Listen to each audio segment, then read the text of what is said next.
चला, good evening. संख्या प्रणाली सुरू केली होती है ना.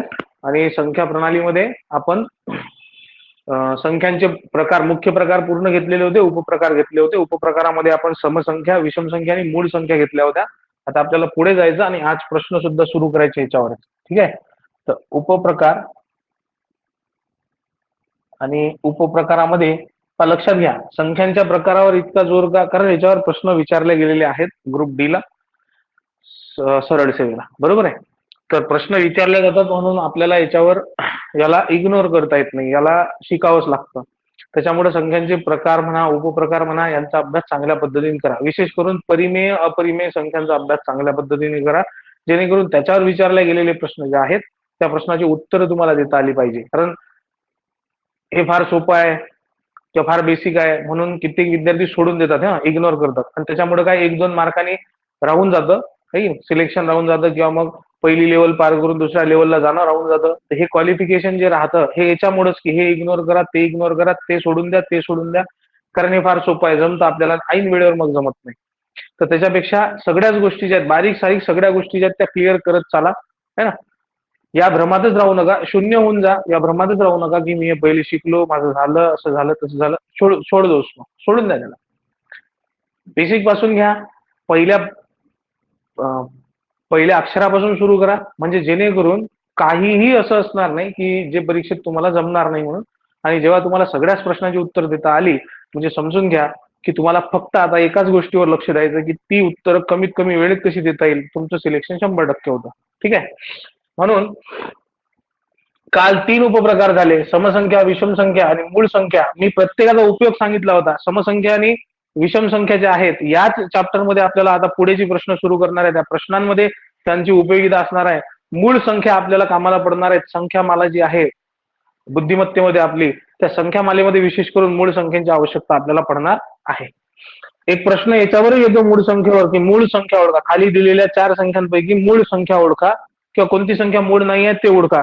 तर तिथं सुद्धा मूळ संख्येची आवश्यकता पडते. अशा प्रकारच्या प्रश्नांमध्ये आपल्याला गरज पडते. चौथा उपप्रकार आहे आपला मूळ संख्येवर आधारित जोडमूळ संख्या. ठीक आहे, जोडमूळ संख्या.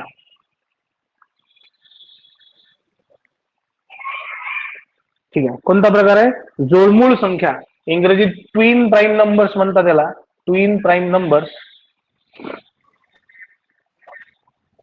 तर लक्षात घ्या, जोडमूळ संख्या होण्यासाठी तर जोडमूळ होण्यासाठी संख्या मुळात मूळ असल्या पाहिजेत. ठीक आहे. तर आता 1 ते 100 पर्यंत ज्या मूळ संख्या आहेत, त्या 1 ते 100 पर्यंतच्या मूळ संख्यांमधून आपण जोडमूळ संख्या पाहू. पहिली गोष्ट सगळ्यात महत्वाची आहे की बा जोडमूळ होण्यासाठी, दोन संख्या जोडमूळ असण्यासाठी त्या मूळ असणं आवश्यक आहे ना. आणि जोडमूळ होतील कशा, तर दोन मूळ संख्यांमध्ये जर 2चा फरक असेल, ज्या दोन मूळ संख्यांमध्ये 2चा फरक आहे त्या मूळ संख्या जोडमूळ संख्या आहेत. ठीक आहे, हे लक्षात घ्या. ज्या दोन मूळ संख्यांमध्ये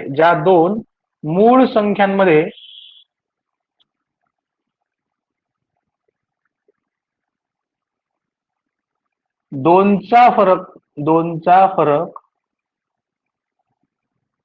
असतो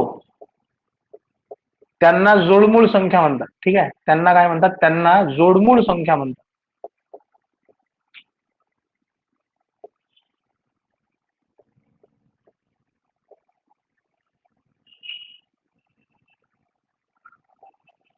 ज्या दोन मूळ संख्यांमध्ये 2चा फरक असतो, कितीचा? 2चा. आणि संख्या कशा असल्या पाहिजे? मूळच. तर ज्या दोन मूळ संख्यांमध्ये 2चा फरक असेल त्यांना काय म्हणतो आपण? जोडमूळ संख्या म्हणतो. ठीक आहे, जोडमूळ संख्या म्हणतो. उदाहरणार्थ 1 ते 100 पर्यंत किती जोडमूळ संख्या आहेत बा? 1 ते 100 पर्यंत पहा आता किती जोडमूळ संख्या आहेत. तर मूळ संख्यांमध्ये पहिली मूळ संख्या आहे 2, दुसरी आहे 3. तर 2 आणि 3 ह्या जोडमूळ होणार नाहीत, कारण 2 आणि 3 मध्ये 2चा फरक नाहीये. पण मात्र 3 आणि 5 ह्या जोडमूळ संख्या होतात. ठीक आहे. त्यानंतर 5 आणि 7 ह्या सुद्धा एकमेकींच्या जोडमूळ संख्या होतात. का? कारण 5 आणि 7 मध्ये सुद्धा काय? 2चा फरक आहे. आता 7 नंतर येते 11, तर 7 आणि 11 नाही होत, कारण 4चा फरक आहे. पण 11 आणि 13 तर होते ना जोडमूळ. हो, कारण 11 आणि 13 मध्ये 2चा फरक आहे. ठीक आहे. 13 नंतर डायरेक्ट 17 येते. 17 जी आहे 13 आणि 17 होणार नाही, पण 17 आणि 19 चे जोडमूळ होतात, कारण 17 आणि 19 मध्ये 2चा फरक आहे आणि त्या मूळ सुद्धा आहेत. तर 17 आणि 19, ठीक आहे. याच्या नंतर येणाऱ्या जोडमूळ कुठल्या? तर 21 मूळ नाहीये. आपण जर मूळ संख्या लिहिल्या तर मूळ संख्यांमध्ये आपल्याला समजतं की 2, 3, 5, 7, त्यानंतर आहे 11, ठीक आहे, 13, 17, 19. याच्यामध्ये आपण म्हटलं 3 आणि 5 आहे, 5 आणि 7 आहे, 11 आणि 13 आहे, 17 आणि 19 आहे, ठीक आहे. 21 ही मूळ संख्या नाही, पण 23 आहे. 25 मूळ नाही आहे, 27 मूळ नाही, 29 आहे. तर बघा, इथून तुम्ही जर पाहिलं तर 19, 23 मध्ये 4चा फरक आहे, 23, 29 मध्ये 6चा फरक आहे, मूळ होणार नाही. हे 31 जी आहे ती काय मूळ संख्या आहे. मग 29 पासून 31 पर्यंत 2चा फरक आहे ना, म्हणजे 29 आणि 31 जे आहेत ह्या मूळ जोडमूळ झाल्यात, बरोबर आहे. 31 नंतर 33 मूळ नाही आहे, 35 मूळ नाही आहे, 37 मूळ आहे, ठीक आहे. 7 आणि 3 10, 37 मूळ आहे. पण 31 आणि 37 मध्ये 6चा फरक आहे, त्यामुळे ती होणार नाही. 39 मूळ नाही आहे, 41 मूळ आहे. आता 37 पासून 41 पर्यंत 4चा फरक आहे, त्यामुळे त्या जोडमूळ होणार नाही. पण 41 नंतर 43 मूळ आहे ना, तर मग 41 आणि 43 ही जोडमूळ जुळ्यांची संख्या, जोडमूळ संख्यांची जोडी झाली, बरोबर आहे. मग 43 नंतर 45 ही मूळ नाही आहे, पण 47 मूळ आहे. आणि 43 47 मध्ये 4चा फरक आहे, त्यामुळे ह्या जोडमूळ नाही होणार मात्र. 47 नंतर 49 काही मूळ संख्या नाहीये. त्यानंतर आपण पाहिलं 51 सुद्धा मूळ संख्या नाहीये. 53 ही मूळ संख्या आहे. पण आता 47 पासून 53 पर्यंत जो फरक आहे, ठीक आहे, 6चा, त्याच्यामुळे ह्या दोन 47 53 ह्या जोडमूळ होत नाही. 53 नंतर 55 काही मूळ नाहीये. 55 नंतर 57 मूळ नाहीये. 57 नंतर 59 मूळ आहे, ठीक आहे. पण 53 आणि 59 मध्ये 6चा फरक आहे, त्याच्यामुळं तिथे काही होत नाही. 61 मूळ आहे ना, तर 59 आणि 61 ही एक जोडी झाली, ठीक आहे. 63 मूळ नाही, 65 मूळ नाही, है ना. त्यानंतर 67 मूळ आहे, ठीक आहे. पण 69 मूळ होत नाही. त्यानंतर 71 ही मूळ आहे.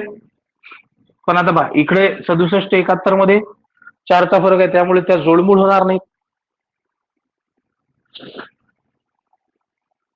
नाही, 2 आणि 4 मध्ये जोडमूळ नाही, कारण 4 ही मूळ नाही ना. उत्तम. 2 आणि 4 जोडमूळ होत नाहीत. मी काय म्हटलं, ज्या दोन मूळ संख्यांमध्ये 2चा फरक आहे, जोडमूळ होण्यासाठी दोन्ही संख्या मूळ असणं आवश्यक आहे. 4 ही मूळ संख्या नाही आहे, 2च मूळ आहे. तर ज्या मूळ संख्या नाही आहेत त्या जोडमूळ असू शकत नाही. जोडमूळ होण्यासाठी पहिली अट आहे की त्या दोन्ही संख्या मूळ असाव्यात आणि मग त्यांच्यामध्ये 2चा फरक असावा. तर 4 ही मूळ संख्याच नाही आहे. 4 ही संयुक्त संख्या आहे, त्याच्यामुळं 2 आणि 4 ची जोडी जी आहे ती मूळ संख्या जोडमूळ संख्यांची जोडी बनत नाही. अलग लक्षात. उत्तम.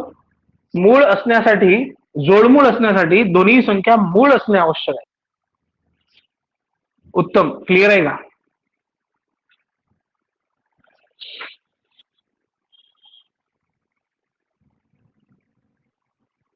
है ना. हा. 71 नंतर 73 ही मूळ संख्या आहे, तर 71 आणि 73 ही जोडी जी आहे ही सुद्धा मूळ संख्यांची जोडमूळ संख्यांची जोडी, ठीक आहे.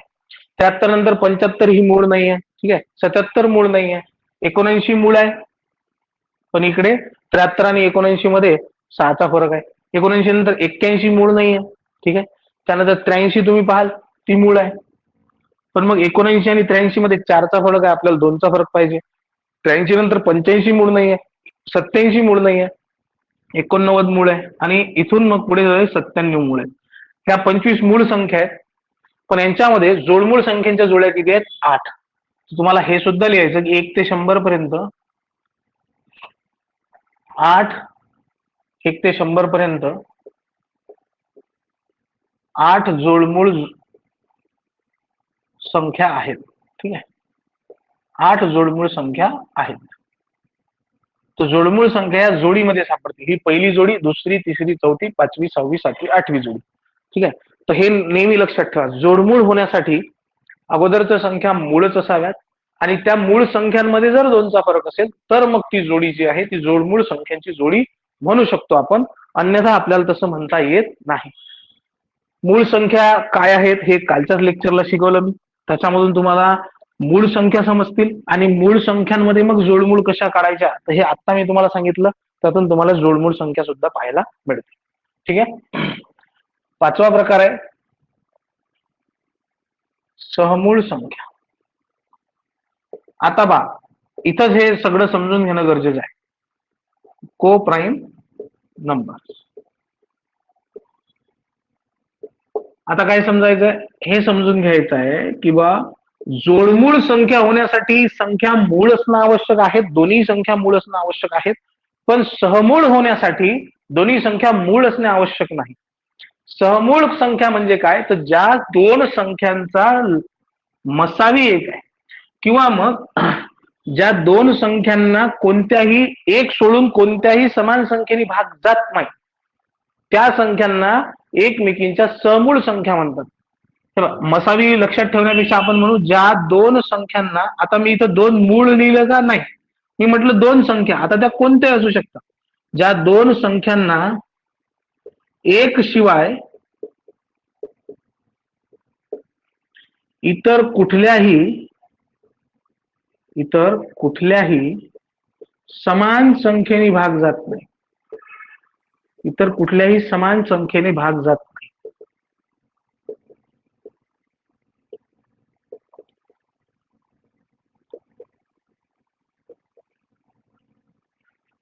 त्यांना एकमेकींच्या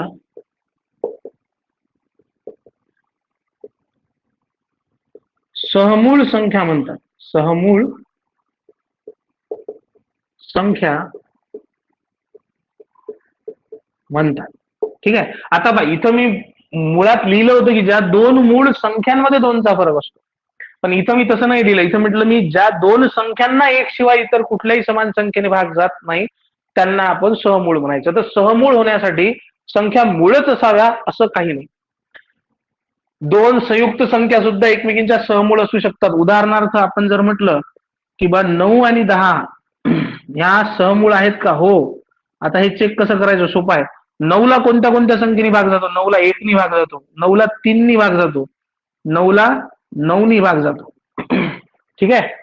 आता 10 ला कितीनी भाग जातो, 10 ला 1 नी भाग जातो, 10 ला 2 नी भाग जातो, 10 ला 5 नी भाग जातो आणि 10 ला 10 नी भाग जातो. मला सांगा 9 आणि 10 यांना एक हीच अशी संख्या आहे की जी समान संख्या आहे, दोघांना भाग देणारी एकच ही समान संख्या. एकनी तर जगातल्या कोणत्याही नैसर्गिक संख्येला भाग जाईल. तर 9 लाही 1 नी भाग जातो, 10 लाही 1 नी भाग जातो. एक सोडून इतर कुठल्याही समान संख्येने भाग जातो का, नाही जात. हे पहा, याला 3 आणि 9 नी जातो, याला 2, 5 आणि 10 नी जातो. तर आपण तेच म्हटलं की ज्या दोन संख्यांना एक शिवाय इतर कुठल्याही समान संख्येने भाग जात नाही, समान संख्येने भाग जात नाही, इतर कुठल्याही समान संख्येने भाग जात नाही, त्या दोन्ही संख्या एकमेकींच्या सहमूळ संख्या होतात. तर 9 आणि 10 ह्या एकमेकींच्या सहमूळ संख्या. मग आता याचा अर्थ असा झाला की लागोपाठ येणाऱ्या दोन संख्या एकमेकींच्या सहमूळ संख्या होतात. लागोपाठ येणाऱ्या दोन संख्या या एकमेकींच्या सहमूळ संख्या होतात. तुम्ही कोणत्याही संख्या घ्या, तुम्ही म्हटलं 15 आणि 16, तर ह्या पण एकमेकींच्या सहमूळच होती, पण लागोपाठ येणाऱ्या संख्या. 15 ला कशाने भाग जातो, 15 ला 1 नी भाग जातो, 15 ला 3 नी भाग जातो, 15 ला 5 नी भाग जातो, 15 ला 15 नी भाग. ठीक आहे. 16 ला कशाने भाग जातो, 16 ला 1 नी भाग जातो, 16 ला 2 नी भाग जातो, 16 ला 4 नी भाग जातो. ठीक आहे. 16 ला 8 नी भाग जातो. ठीक आहे. 16 ला पुन्हा 16 नी भाग जातो, आहे की नाही. मग आता पहा, एक हीच समान संख्या आहे ज्यांनी यांना भाग जातो, इतर संख्या समान नाही आहेत. 2, 3, 5, 15, 2, 4, 8, 16, म्हणजे 15 आणि 16 काय झाल्या, एकमेकींच्या सहमूळ संख्या झाल्या. तर हे लक्षात ठेवा. लागोपाठ येणाऱ्या दोन संख्या, एका मागोमाग येणाऱ्या दोन संख्या किंवा क्रमवार दोन संख्या एकमेकींच्या सहमूळ असतातच. ठीक आहे. हे लक्षात ठेवायचं. दोन क्रमवार संख्या एकमेकींच्या सहमूळ संख्या असतातच. दोन क्रमवार संख्या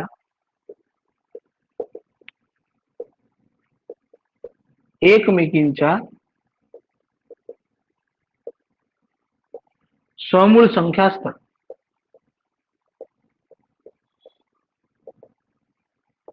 सहमूळ संख्या असतात.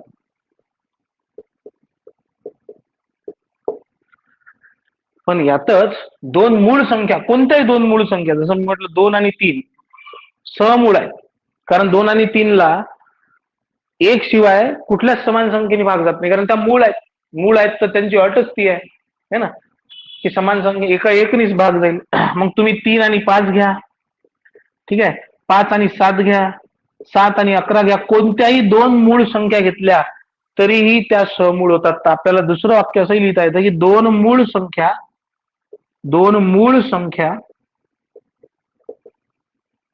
एकमेकींच्या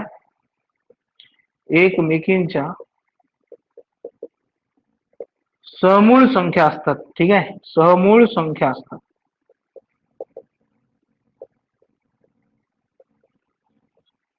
हे सुद्धा तितकंच खरं आहे, कारण समूळ होण्यासाठी मूळच नाही अट नाही आहे, पण मूळ संख्या सुद्धा समूळ होतात.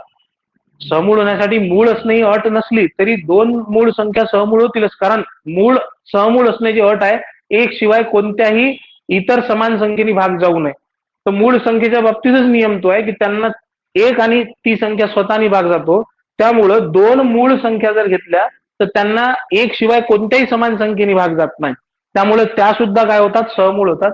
आणि क्रमवार येणाऱ्या दोन संख्या सुद्धा काय होतात, सहमूळच होतात. आता इथं काही घ्या तुम्ही, 123 124 सहमूळ आहेत, 127 128 सहमूळ आहेत, कारण त्या एका पाठोपाठ एक येणाऱ्या दोन संख्या आहेत, त्यांच्यामध्ये समान विभाजक असणारच नाही. आहे ना, क्लिअर, उत्तम, समजलं का?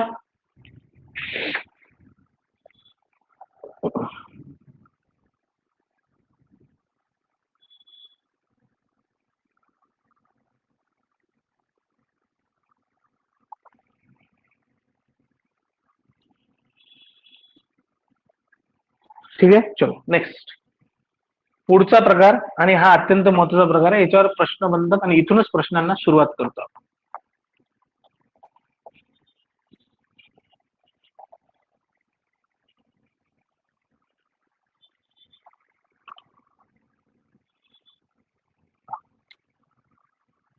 त्रिकोणी संख्या.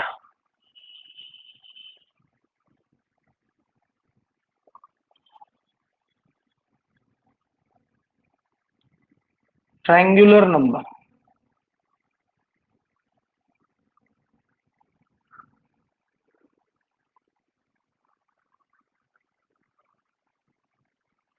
आता बघ, त्रिकोणी संख्या कशाला म्हणायचं, तर दोन संख्यांची त्रिकोणी संख्या काढता येते.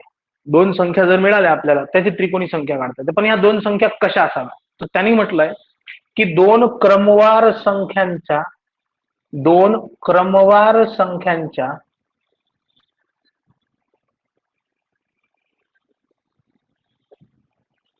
गुणाकाराच्या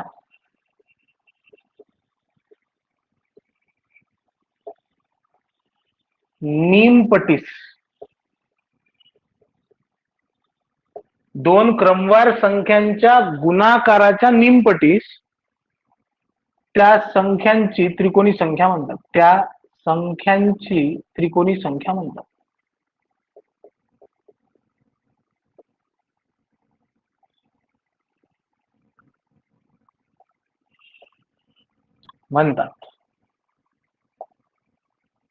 तर लक्षात घ्या, म्हणण्याचा अर्थ काय बघ, तर आपल्याला दोन क्रमवार संख्यांची त्रिकोणी संख्या काढता येते. दोन संख्या कुठल्या असल्या पाहिजे, त्या एका बाळगोबागी येणाऱ्या संख्या असल्या पाहिजे. त्रिकोणी संख्या कोणत्याही दोन संख्यांची निघत नाही, त्या लागोपाठ येणाऱ्या दोन संख्यांची त्रिकोणी संख्या बनते. तर त्या पहिली अट आहे की त्या दोन्ही संख्या क्रमवार असाव्या, एका मागोमाग एक येणाऱ्या असाव्या.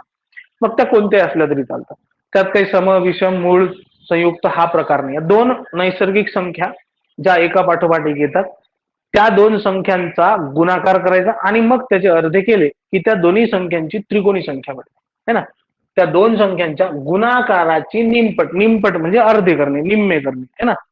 मग पहा, आता उदाहरणार्थ आपल्याला जर म्हटलं 5 आणि 6 ची त्रिकोणी संख्या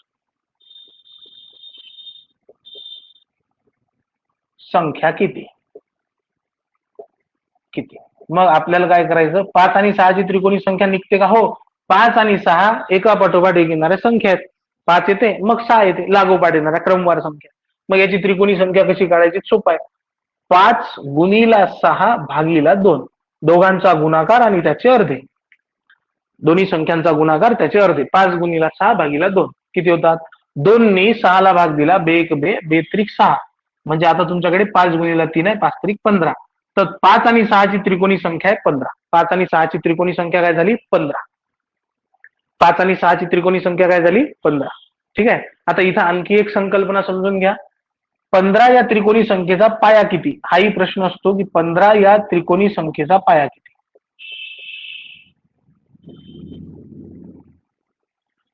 तर पहिले बार तुम्हाला इथं माहित आहे म्हणून ना कसा काढायचा ते नंतर शिकवतोच मी, पण आता इथं माहित आहे ना आपल्याला 15 ही कोणाची त्रिकोणी संख्या आहे, 15 ही 5 आणि 6 ची त्रिकोणी संख्या. ठीक आहे, 5 आणि 6 ची त्रिकोणी संख्या आहे 15. ठीक आहे, हे तर क्लिअर झालं आपल्याला की 5 गुणीला 6 भागीला 2, 5 30 भागीला 2, 15 ही जी आहे ही 5 आणि 6 ची त्रिकोणी संख्या आहे. मग 5 आणि 6 पैकी या 15चा पाया कोण, तर जी लहान संख्या आहे ती पाया. तर 15 या त्रिकोणी संख्येचा पाया झाला 5. पाया काय झाला 5. 5 आणि 6 मध्ये लहान संख्या कोणती आहे 5, म्हणून 15 या त्रिकोणी संख्येचा पाया काय 5. तर त्रिकोणी संख्या ज्या दोन क्रमवार संख्यांची त्रिकोणी संख्या असते त्या दोन क्रमवार संख्यांमधून लहान संख्या ही त्या त्रिकोणी संख्येचा पाया असतो, ही त्या त्रिकोणी संख्येचा पाया असतो.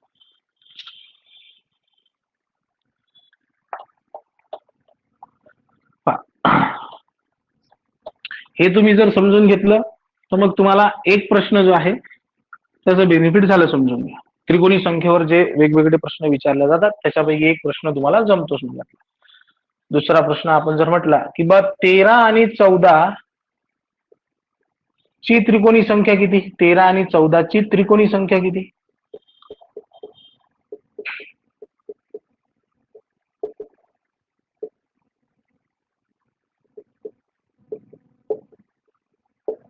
तर 13 आणि 14 ही त्रिकोणी संख्या सोपं आहे की 13 गुणीला 14 भागीला 2, निम्मे करायचे म्हणजे 2 ने भाग देतो. तर बे एक बे, बे साथी 14, 13 गुणीला 7 91. 13 आणि 14 ची त्रिकोणी संख्या किती आहे 91.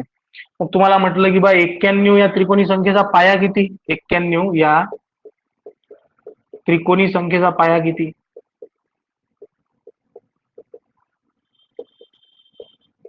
पाया किती, तर तुम्ही काय म्हणाल 13 ही कोणाची 91 कोणाची त्रिकोणी संख्या आहे माहित आहे म्हणून आपल्याला सध्या 13 आणि 14 ची.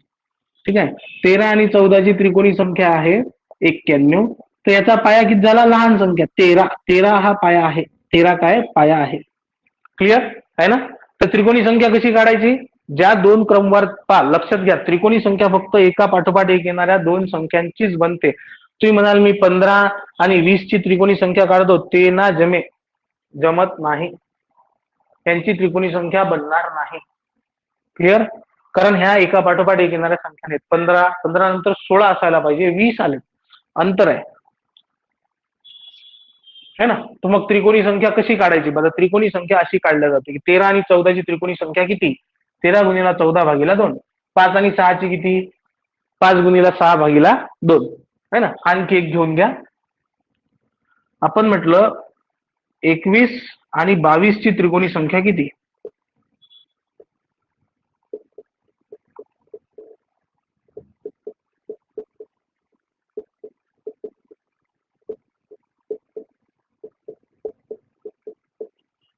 तर ती झाली बघा 21 गुणीला 22 भागीला 2. बे एक बे आणि बे 11 22.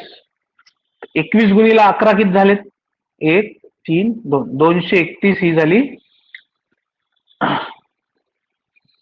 21 आणि 22 ची त्रिकोणी संख्या. 231 काय झाली, 21 आणि 22 ची त्रिकोणी संख्या. मग 231 चा पाया काय झाला 21, लहान संख्या. 231 या त्रिकोणी संख्येचा पाया काय झाला 21. ठीक आहे, क्लिअर आहे, उत्तम. इथपर्यंत क्लिअर आहे का. तर यातला एक प्रश्न मी तुम्हाला सांगितला की त्रिकोणी संख्या किती हे जर विचारलं तर तुम्ही या पद्धतीने त्रिकोणी संख्या काढायची. ठीक आहे, पण आता याच्यावर वेगळे प्रश्न सुद्धा येतात. जसं पहिली गोष्ट, हे लिहिलं असेल तुम्ही आहे ना, उत्तम लिहिलं नाही किंवा नंतरही लिहू शकता, रेकॉर्डिंग चालू आहे, रेकॉर्डिंग सुरू आहे. हो, रेकॉर्डिंग सुरू आहे, तर तुम्ही नंतर सुद्धा लिहू शकता. लिहिलं असेल तर फारच छान.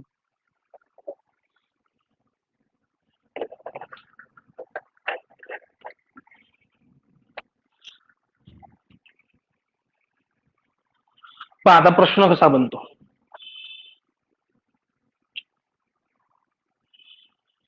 बिलकुल बिलकुल रेकॉर्डिंग वर लिहून घे. आता याच्यावर प्रश्न कशा कशा प्रकारचे बनतात.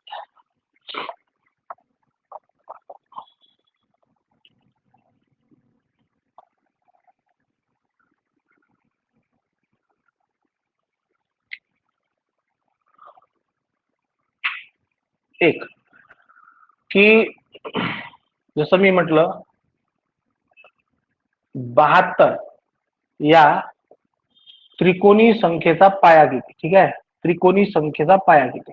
आता आपल्याला थोडी माहित आहे, आतापर्यंत तर आपण सांगत होतो, कारण इकडे त्रिकोणी संख्या काढत होतो, तिकडे त्याचा पाया सांगत होतो. पण इथं कुठं माहित आहे 72 ही त्रिकोणी संख्या कोणाची आहे म्हणून? नाही माहित आहे की नाही. 72 या त्रिकोणी संख्येचा पाया किती. मग आता हे कसं समजून घ्यायचं? तर कसं शोधायचं की 72 ही कोणाची त्रिकोणी संख्या आहे? 72 ही कोणाची त्रिकोणी संख्या आहे, कसं शोधायचं? तर सोपं आहे. हे पहा, काय करायचं, जी त्रिकोणी संख्या दिली आहे त्याची करायची दुप्पट. 72 दुनी 144. क्लिअर आहे ना? 72 दुनी 144.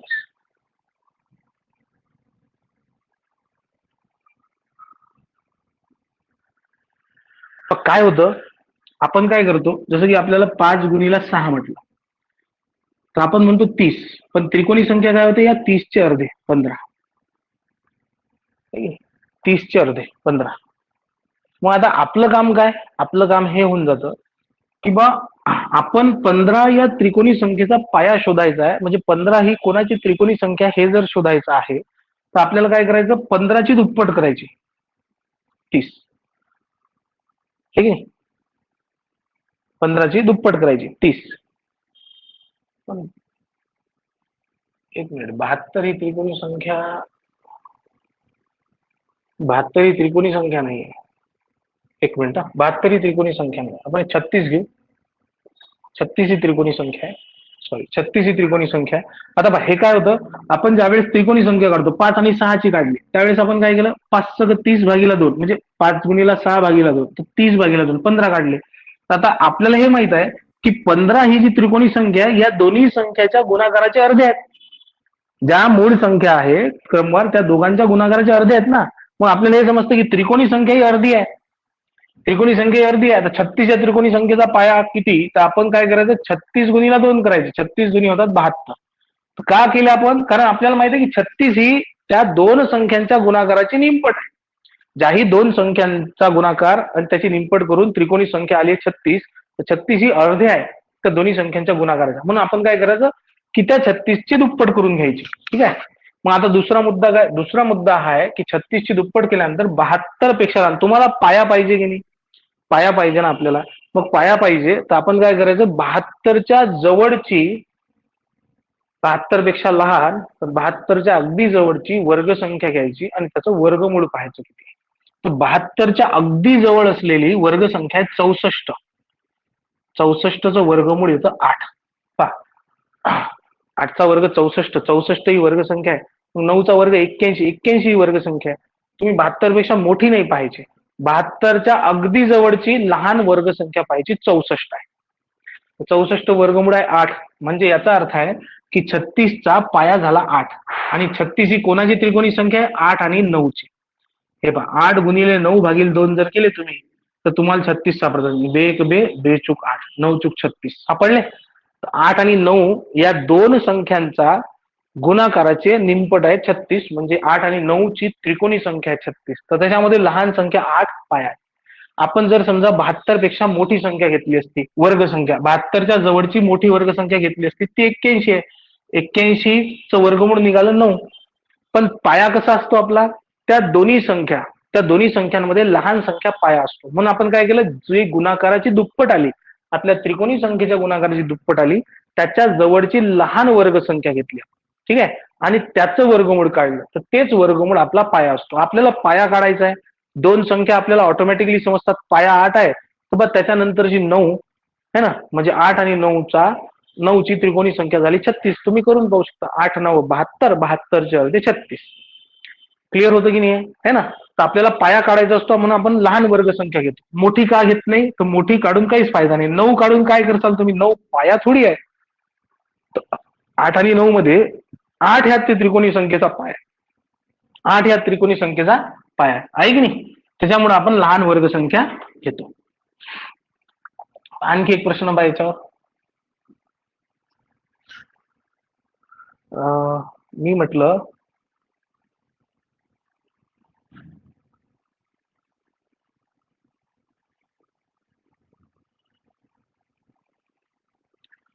66 या त्रिकोणी संख्येचा पाया किती?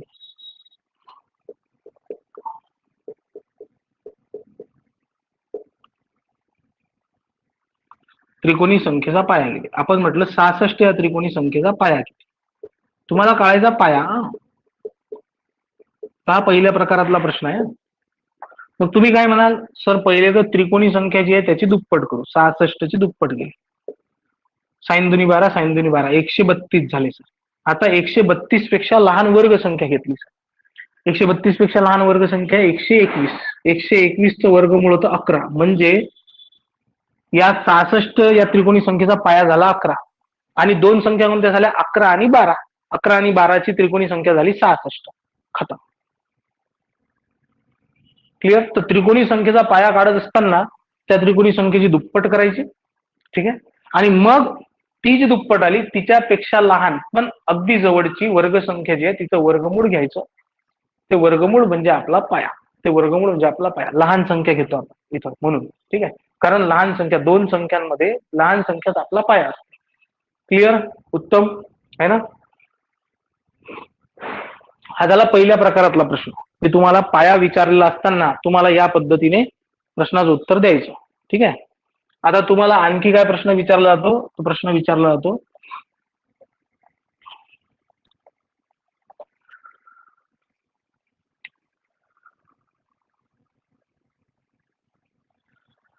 जसं की आपल्याला म्हटलं 6 या त्रिकोणी संख्येनंतर येणारी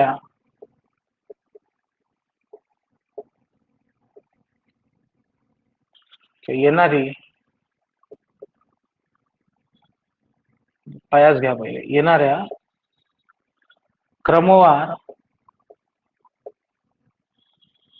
पाचव्या त्रिकोणी संख्येचा पाया घ्या. पाचव्या त्रिकोणी संख्येचा पाया घ्या.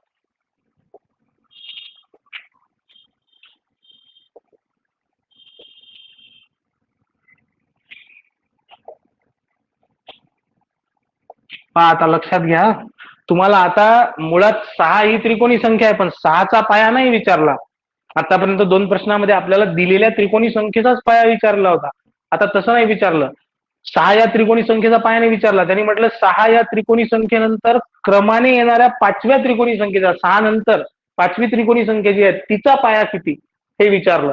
पण त्याच्यासाठी सुद्धा तुम्हाला 6चा पाया काढणं गरजेचं आहे. मग 6 या त्रिकोणी संख्येचा पाया कसा काढतो आपण आत्ताच शिकलो.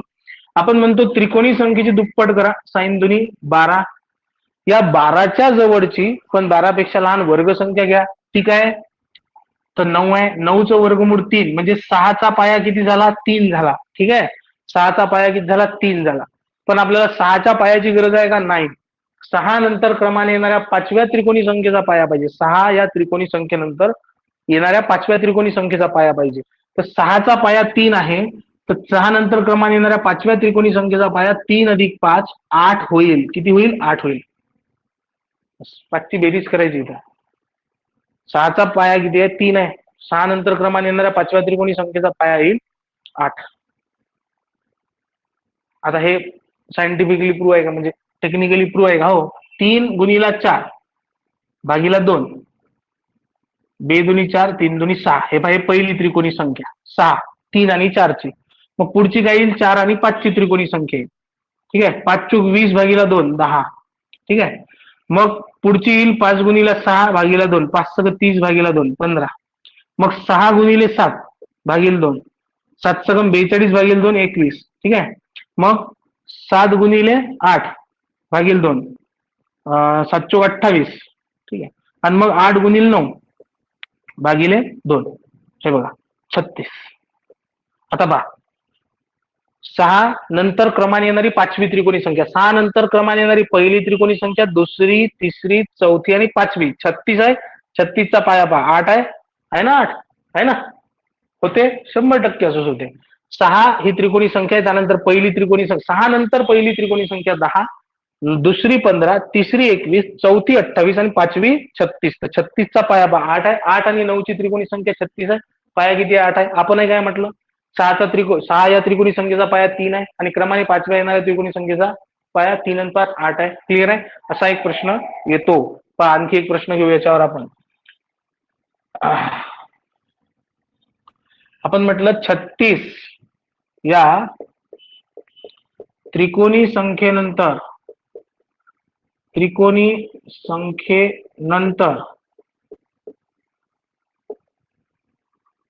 येणाऱ्या क्रमवार 8व्या त्रिकोणी संख्येचा पाया किती?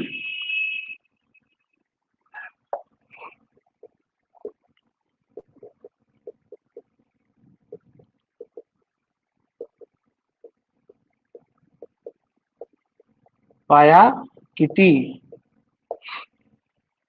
मग आता काय आपल्याला पहिले मुळात 36 या त्रिकोणी संख्येचा पाया काढायचा. 36 ची दुप्पट केली 72, 72 पेक्षा लहान जवळची वर्गसंख्या झाली 64, त्याचं वर्गमूळ झालं 8, तर 36 चा पाया झाला 8. आणि मग 8 हा 36 चा पाया ना, क्रमाने 8वी संख्या पाहिजे आपल्याला, तर 8 आणि 8 16. 36 या त्रिकोणी संख्येनंतर क्रमाने येणाऱ्या 8व्या त्रिकोणी संख्येचा पाया झाला 16. किती झाला? 16. क्लिअर? तर हा दुसऱ्या प्रकारचा प्रश्न. पहिल्या प्रकारच्या प्रश्नामध्ये आपल्याला दिलेल्या त्रिकोणी संख्येचाच पाया विचारला जात होता. दुसऱ्या प्रकारच्या प्रश्नामध्ये आपल्याला दिलेल्या त्रिकोणी संख्येनंतर क्रमाने येणाऱ्या कुठल्याही क्रमांकाच्या त्रिकोणी संख्येचा पाया विचारलेला आहे. आता तिसऱ्या प्रकारचा जो प्रश्न आहे त्याच्यामध्ये आपल्याला विचारतील की दिलेल्या त्रिकोणी संख्येनंतर क्रमाने येणारी इतक्या क्रमांकाची त्रिकोणी संख्या किती? ठीक आहे? हा तिसऱ्या प्रकारचा प्रश्न याच्यावर त्रिकोणी संख्या. जसं की आपल्याला म्हटलं 55 या त्रिकोणी संख्येनंतर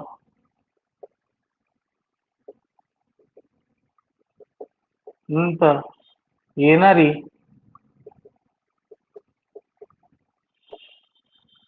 6वी त्रिकोणी संख्या किती? 6वी त्रिकोणी संख्या किती?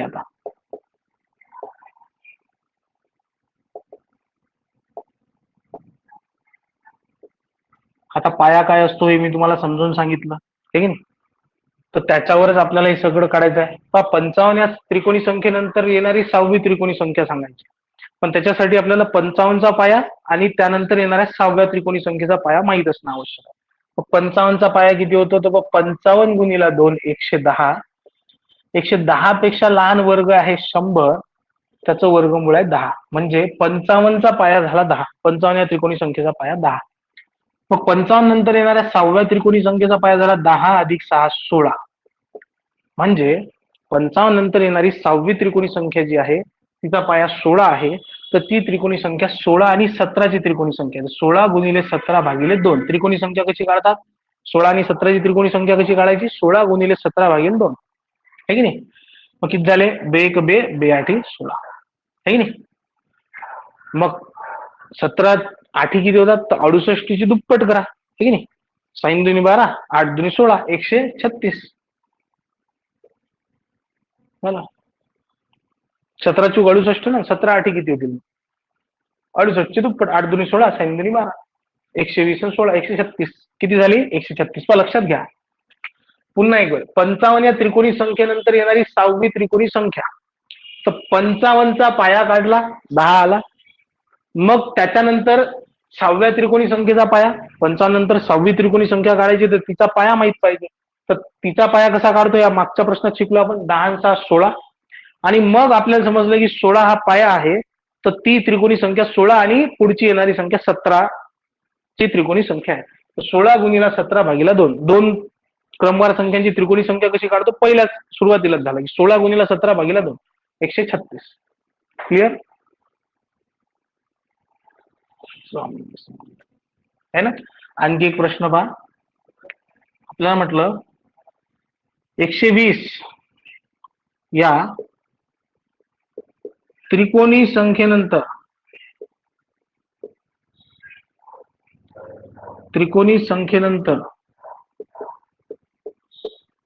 येणारी क्रमवार क्रमवार 6वी 7वी 8वी 4थी त्रिकोणी संख्या किती? त्रिकोणी संख्या किती?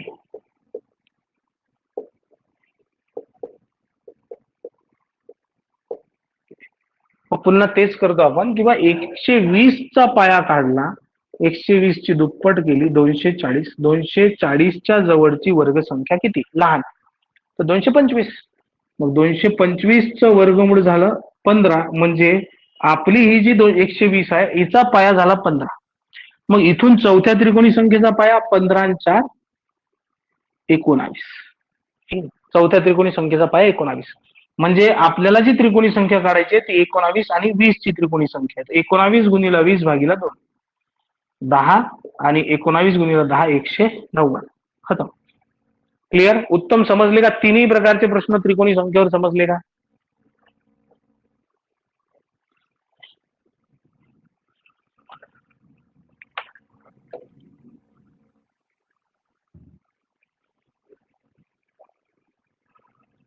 है ना? तर त्रिकोणी संख्येवर आपले तीनही प्रकारचे प्रश्न जे आहेत ते संपलेले आहेत. ठीक आहे. इथंच आपण उपप्रकार सुद्धा थांबवला तरी चालतो.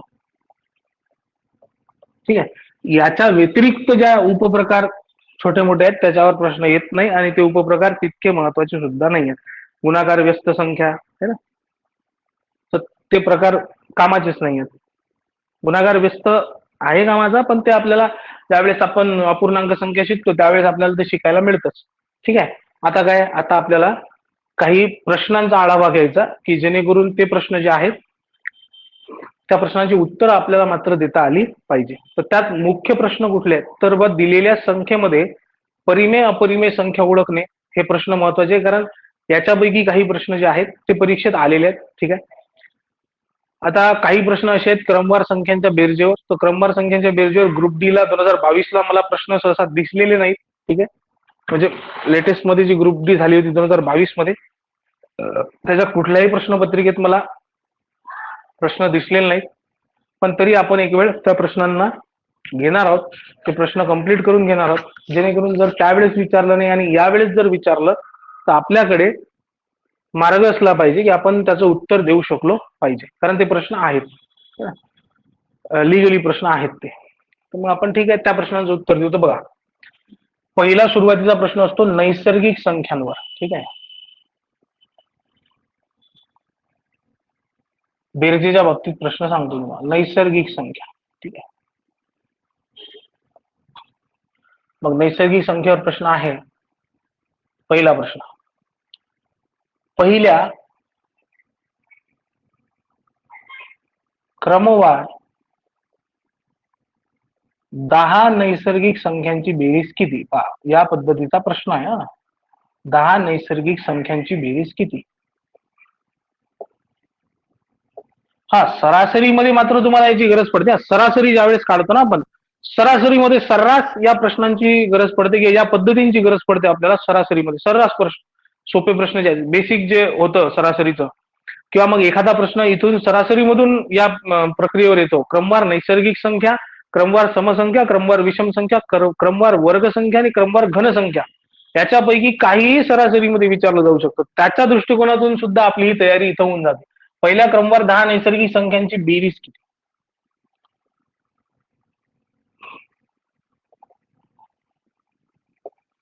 पहिल्या क्रमवार 10 नैसर्गिक संख्यांची बेरीज किती? आता मॅन्युअली म्हटलं तुम्ही म्हणाल सर पहिल्या क्रमवार 10 नैसर्गिक संख्या, पहिल्या क्रमवार 10, तर पहिली नैसर्गिक संख्या 1 आहे, मग 2 आहे, 3 आहे, 4 आहे, 5 आहे, 6, 7, 8, 9 आणि 10. मग याची बेरीज मॅन्युअली तर सोपी आहे की नाही? 1 आणि 2 3, 3 आणि 3 6, 6 आणि 4 10, 10 आणि 5 15, 15 आणि 6 21, 7 28, 8 36, 36 9 45, 10 55, आहे की नाही? मग आता याच्यामध्ये असं काय की बा जे आपल्याला जमणार नाही म्हणून? काहीच नाही.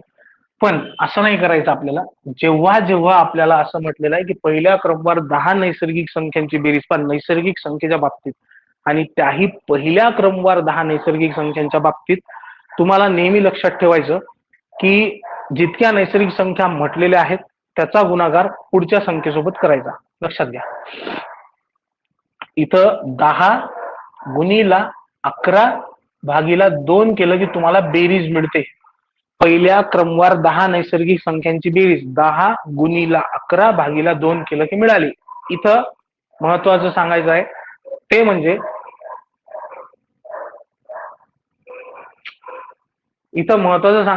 काय, तर महत्वाचं हे की तुम्हाला किती नैसर्गिक संख्या आहेत हे प्रश्नातच दिलेलं आहे. किती नैसर्गिक संख्या? पहिल्या क्रमवार 10 नैसर्गिक संख्या, आणि हे फक्त पहिल्या क्रमवार संख्यांनाच लागू होतं.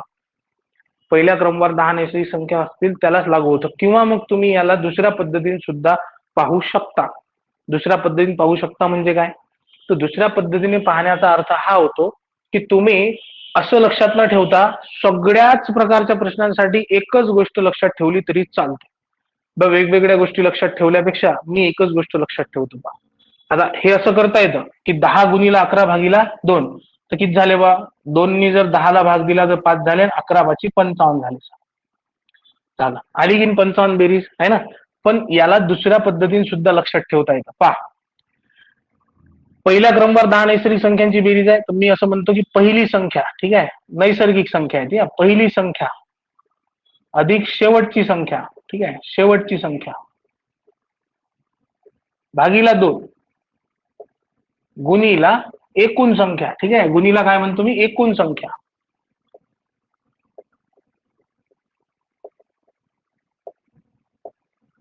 हे बघा, हे कुठेही लागू होते.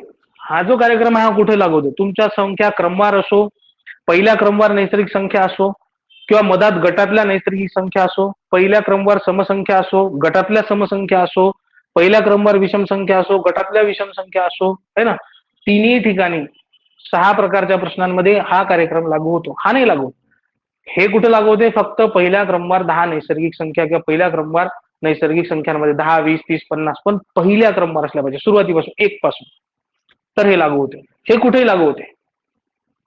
पहिली संख्या काय, पहिल्या 10 क्रमवार नैसर्गिक संख्यांमध्ये पहिली नैसर्गिक संख्या गुणीला एकूण नैसर्गिक संख्या किती आहेत, 10 आहेत.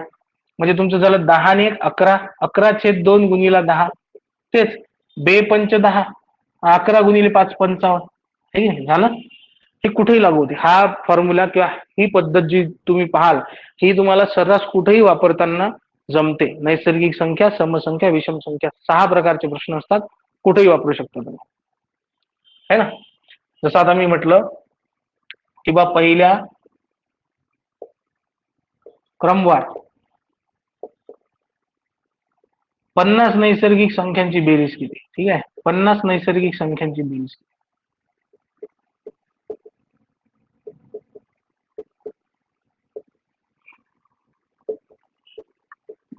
किती. तर मग तुम्ही काय म्हणाल, सर पहिली पद्धत अशी आहे की 50 नैसर्गिक संख्या विचारल्या पहिल्या क्रमवार, तर मी म्हणेल 50 गुणीला पुढची संख्या 51 त्याला भागीला 2. 2नी 50ला भाग दिला तर 25 आले, आणि 25 गुणीला 51 सर होतात 25 5 100 म्हणजे 1250, आणि 25 1 25 1275.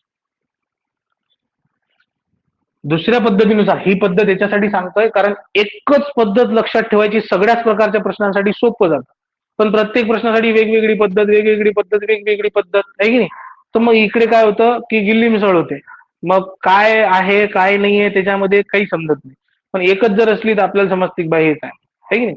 म्हणून ही सुद्धा सांगतोय पॅरलली, ठीक आहे, ही तर सांगतोच आहे, पॅरलली ही सुद्धा सांगतोय. पहिली संख्या अधिक शेवटची संख्या भागीला 2 गुणीला एकूण संख्या. आता बघ, पहिल्या क्रमवार 50 नैसर्गिक संख्यांमध्ये पहिली नैसर्गिक संख्या 1 आहे, शेवटची नैसर्गिक संख्या 50 आहे, त्याला भागीला 2 गुणीला किती होतील, एकूण नैसर्गिक संख्या किती आहेत त्यांनी दिलेलेच आहे 50 आहेत म्हणून. मग तुमचं काय 50 आणि 51/2 गुणीला 50, म्हणजे पुन्हा तेच झालं 25, आणि 25 गुणीला 51 तुम्हाला माहित आहे 1275 होता, आहे की नाही. क्लिअर आहे ना. असं जा तसं जा कसंही जा सारखंच पडणार आहे. उत्तम. क्लिअर आहे का प्रश्न, की पहिल्या क्रमवार नैसर्गिक संख्यांची बेरीज म्हटली की या पद्धतीने जा किंवा या पद्धतीने जा, है ना. चलो मग आता अजून कसा प्रश्न येतो सर, अजून याला अशा पद्धतीने सुद्धा स्थापित केलं जातं, अर्थ तोच असला पाहिजे हे लक्षात ठेवायचं. याला या पद्धतीने सुद्धा सांगितलं जातं उत्तम. तिसरा प्रश्न जो आहे, पहिल्या क्रमवार नैसर्गिक संख्या हा शब्द प्रयोग न करता ते म्हणतात 1 2 1 अधिक 2 अधिक 3 अधिक 4 अधिक 5 अधिक 99 बरोबर किती, अशा पद्धतीने विचारलं. शब्द प्रयोग नाही केला त्यांनी की पहिल्या क्रमवार 99 नैसर्गिक संख्यांची बेरीज, असं नाही म्हटलं त्यांनी. त्यांनी म्हटलं का तुम्हाला पहिल्या क्रमवार 99 नैसर्गिक संख्येची बेरीज नाही, पण याचा अर्थ तोच आहे, 1 पासून तर 99 पर्यंतच्या संख्यांची बेरीज, एका पाठोपाठ एक येणाऱ्या संख्यांची बेरीज. तर 1 पासून 99 पर्यंत त्या 1 2 3 4 5 या क्रमाने येणाऱ्या 99 पर्यंतच्या संख्या पहिल्या क्रमवार 99 नैसर्गिक संख्या आहे. मग म्हणण्याचा अर्थ तोच आहे त्याचा. मग जर या पद्धतीने विचारत असेल तर मुद्दा तोच आहे. प्रश्न विचारण्याची पद्धत वेगळी आहे, शब्दात न विचारतात आणि तुम्हाला सरळ सरळ समीकरण दिलं, पण प्रश्न बदलतो काय आणि नाही. मग याचाही अर्थ तोच होतो की बा एकूण संख्या किती आहेत 99 गुणीला पुढची संख्या 100 भागीला 2 करा. म्हणजे तुम्ही म्हणाल की बा 100ला जर भाग दिला 2 ने तर हे 50 झाले, आणि हे किती झाले मग, तेव्हा 5 9 45 450 आणि 5 9 45 450 आणि 45 किती 495 आणि एक शून्य लावला तर 4950. चला, तुम्ही याला याही पद्धतीने पाहू शकता. पहिली संख्या म्हणजे पहिली नैसर्गिक संख्या अधिक शेवटची संख्या, आता नैसर्गिक संख्येमध्ये आहो म्हणून शेवटची नैसर्गिक संख्या भागीला 2 आणि गुणीला एकूण संख्या. याला या पद्धतीने पहा, तर हेही तुम्हाला दिलेलंच असतं, सगळं काही तुमच्या समोर आहे. पहा, पहिली नैसर्गिक संख्या 1 आहे, शेवटची नैसर्गिक संख्या नैसर्गिक संख्या किती आहेत 99 आहे, ते सरळच दिसतं. 2 गुणीला 99 म्हणजे ते 100ला 2 भाग दिला 50 गुणीला 99 किती झाले 4950 आहे ना. क्लिअर आहे. तर प्रश्न विचारत असताना तो नुसता शब्दातच विचारला असेल की पहिल्या क्रमवार 99 नैसर्गिक संख्यांची बेरीज सांगा, असंही विचारू शकतो. हे आपल्याला समजून घ्यायचं की हे तेच विचारलेलं आहे त्यांनी, जे आपण शब्दात शिकलो, ठीक आहे.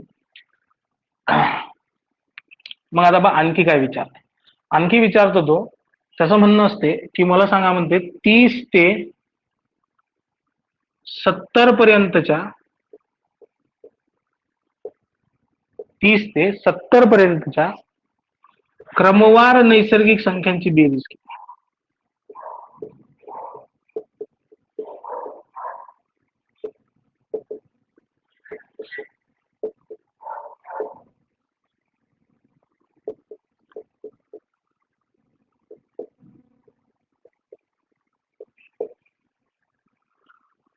आता हा कार्यक्रम नाही वापरतात का, कारण त्यांनी पहिल्या 70 म्हटला का नाही, पहिले तर त्यांनी 29 आकडे जे आहेत ते गायब करून टाकले 1 ते 29 पर्यंत. तुम्हाला 30 ते 70च्या मधात ज्या संख्या येतात 30 पासून 70 पर्यंतच्या नैसर्गिक संख्या आहेत त्यांची बेरीज सांगा म्हणते.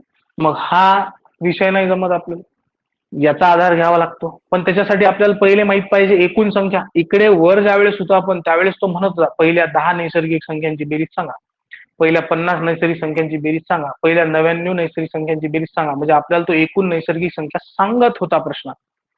आता आपल्याला तसं नाही सांगितलं, आता आपल्याला दोन्ही गोष्टी करायच्यात, एकूण नैसर्गिक संख्या किती हे शोधून काढायचं, ठीक आहे.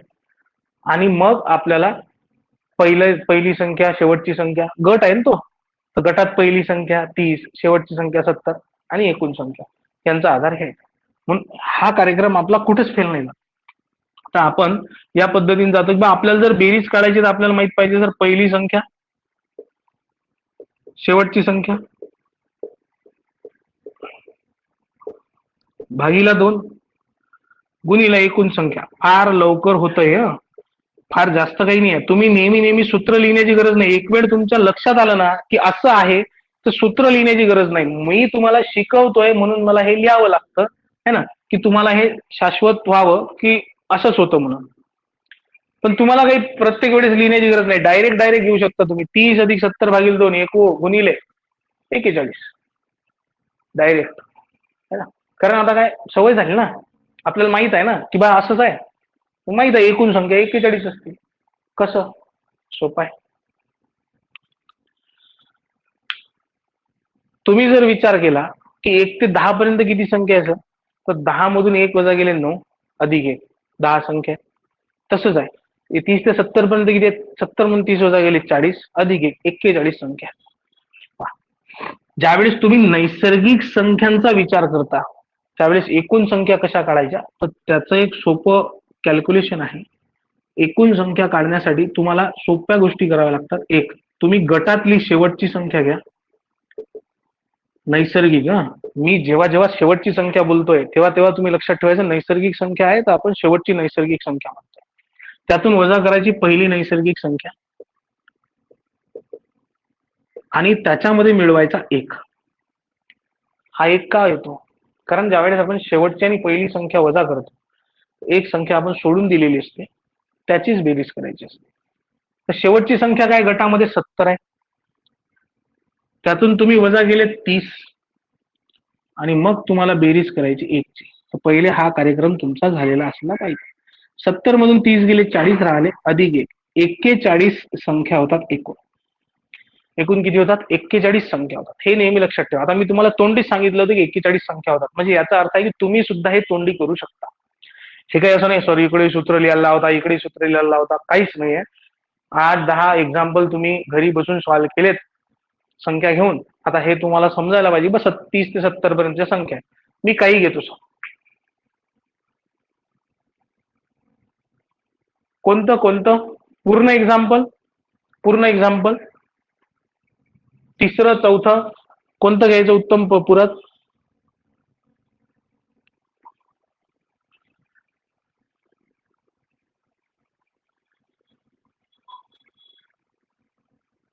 कोणतं घ्यायचं परत सांगा मला. चौथं?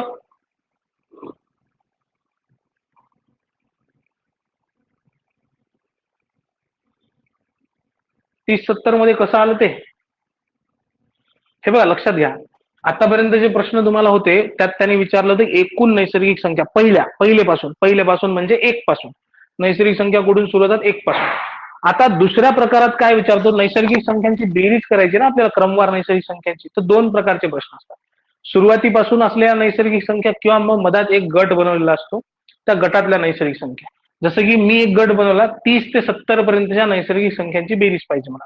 तर सुरुवातीच्या 29 संख्या आहेत 1 पासून 29 त्यांच्याशी काही घेणं नाही, त्याची बेरीज नाही पाहिजे मला.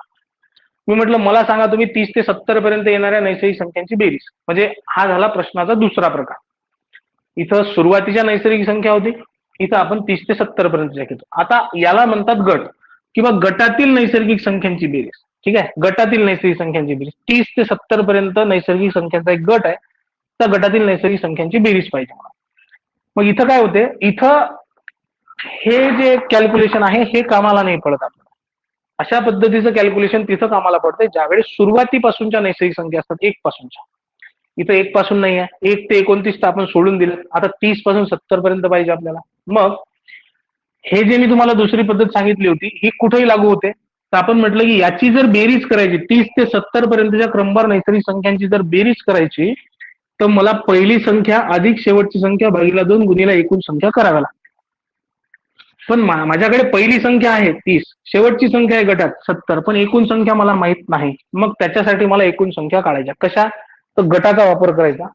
गटातील शेवटची संख्या घ्यायची वजा पहिली संख्या घ्यायची अधिक 1 करायचा. आता शेवटची संख्या तर शेवटची नैसर्गिक संख्या, सगळ्याच नैसर्गिक संख्या शेवटची नैसर्गिक संख्या गटात 70 आहे. 70 वजा पहिली नैसर्गिक संख्या गटात 30 आहे. गट कुठून सुरू होतो? 30 पासून. 30 ही पहिली नैसर्गिक संख्या आहे.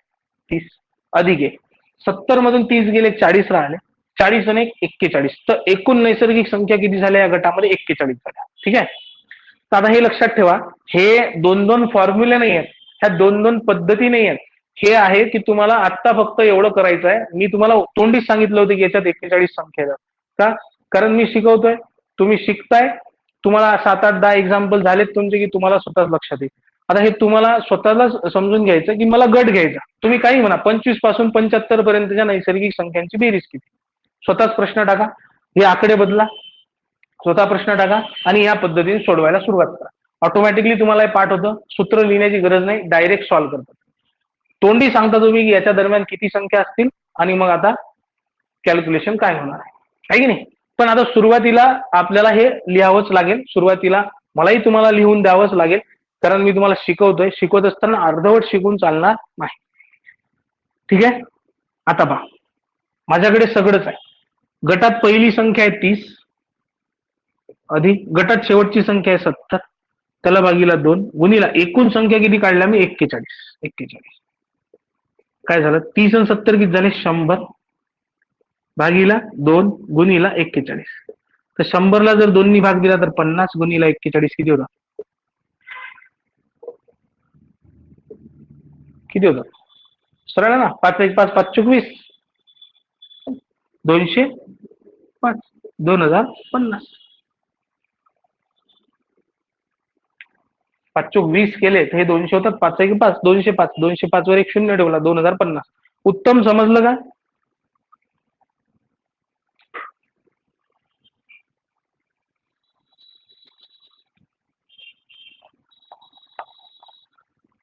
तो गट काही घ्या तुम्ही, त्याचा काही फरक नाही पडत. गट काही घेऊ शकता तुम्ही, है ना. गट काही घेऊ शकतो. आता जर मी म्हटलं तुम्हाला समजा 70 ते 111 पर्यंतच्या नैसर्गिक संख्यांची बेरीज किती, हा गट झाला. काही गट घ्या, काही फरक नाही पडत.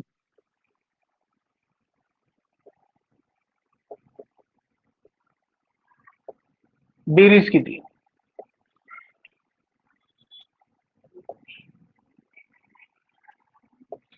सोपं आहे.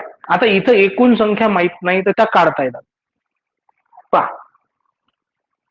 तुम्हाला माहित आहे की बा मला 70 ते 111 पर्यंत नैसर्गिक संख्यांची बेरीज करायची. पहिली संख्या माहित पाहिजे, गटात 70 आहे. शेवटची संख्या माहित पाहिजे 111 आहे.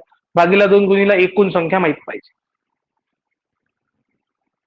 अप्रॉक्स नाही, डायरेक्ट निघतं ना. एकूण संख्या किती येतील, एकूण संख्या तर डायरेक्ट निघता ना. तुम्ही काय करा,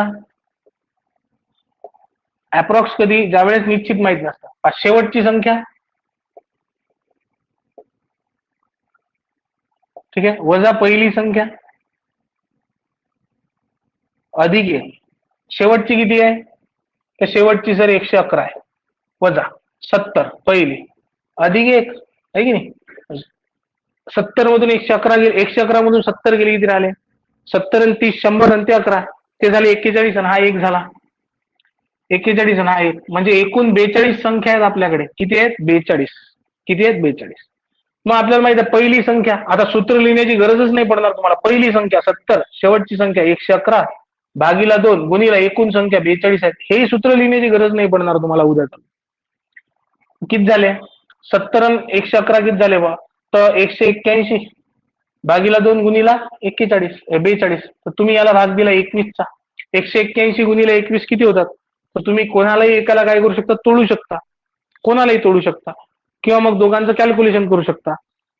हे बा, तोडूनही कॅल्क्युलेशन होतं, न तोडताही कॅल्क्युलेशन होतं. हा, पण एवढं आहे की एकाला तोडून दुसऱ्याचं कॅल्क्युलेशन करता आलं पाहिजे.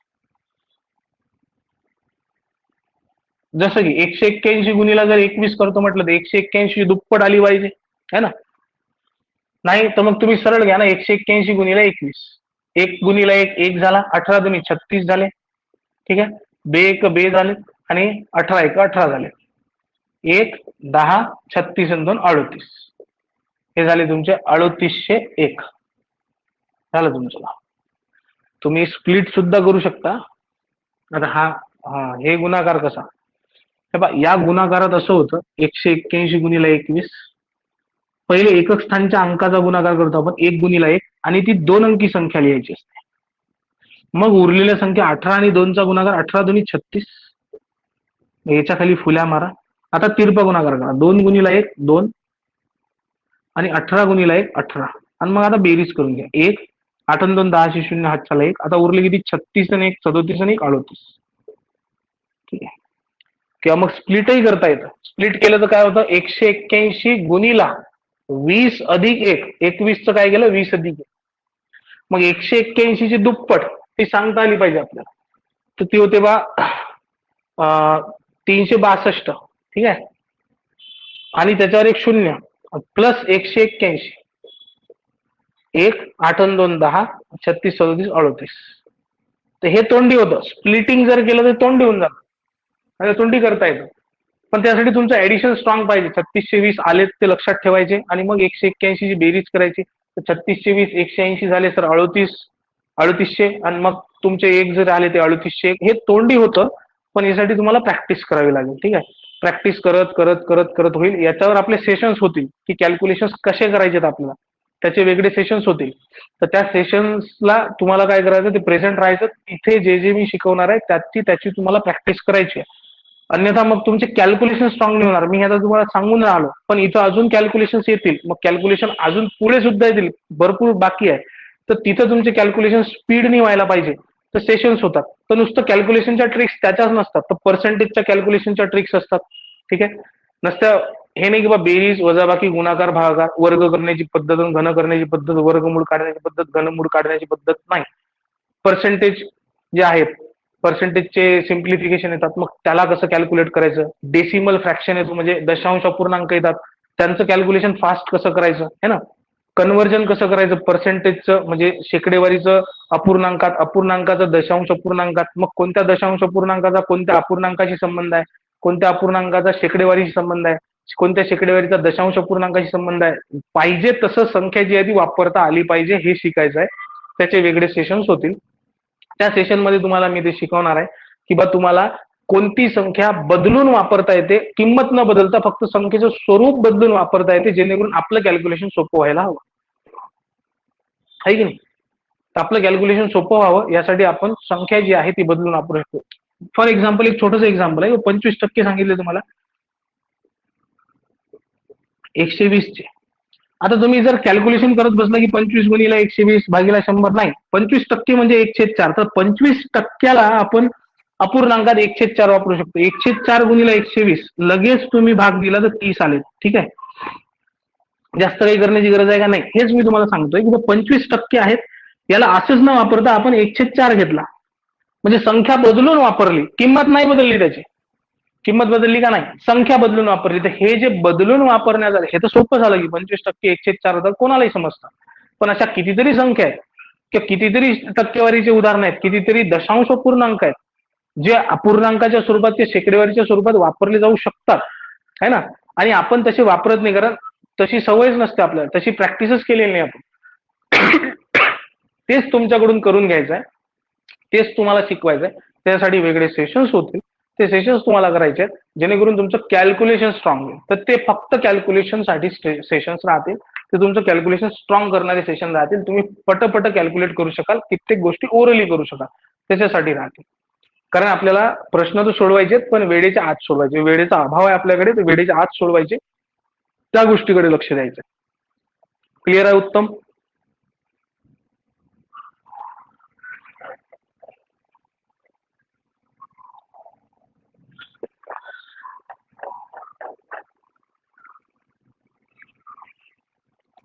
है ना. चलो, एक 5 टोटल 10 मिनिटाचा ब्रेक आहे ना. आणि 10 मिनिटानंतर 7:30 वाजता डॉट मी तुम्हाला रिझनिंग घेऊन भेटणार आहे. ठीक आहे, 7:30 वाजता काय घेऊन भेटणार आहे मी तुम्हाला, रिझनिंग. ठीक आहे, चलो.